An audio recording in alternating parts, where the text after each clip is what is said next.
When they ask about Active Directory, so a new member of staff comes into the organization, what privilege level are they going to have, what department are they joining, what's their organizational unit, or all those things would be configured in the Active Directory.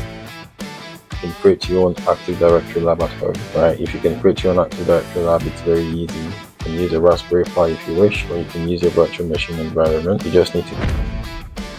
So after onboarding, you create an activity account on Active Directory. Also, when offboarding, Active Directory would also be used to deactivate your account. Active Directory can also be used to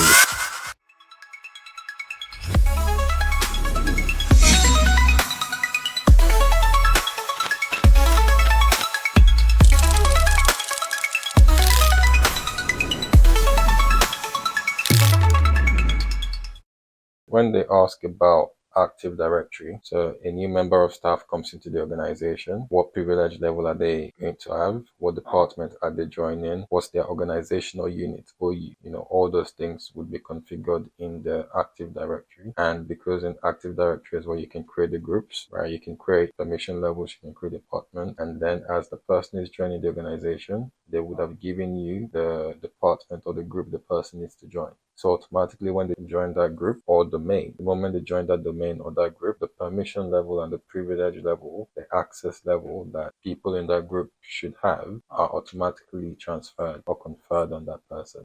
So it's an easy way to manage enterprise level access. That's Active Directory. How many years of experience do you have with Active Directory? Right now you have 0, but you can create your own Active Directory lab at home, right? If you can create your own Active Directory lab, it's very easy. You can use a Raspberry Pi if you wish, or you can use your virtual machine environment. You just need to install a Windows Server virtual image. Windows Server 2016 installed on a virtual machine and use that to practice configuring Active Directory and setting access user permission, activating accounts, deactivating accounts. So after onboarding, you create an activity account on Active Directory. Also when offboarding, or during offboarding, Active Directory would also be used to deactivate the account. Active Directory can also be used to suspend accounts. So you can also suspend user accounts so you can release it later if you don't want to delete the account. Many times they recommend suspending the account for a while before deleting, just in case you need to bring back anything.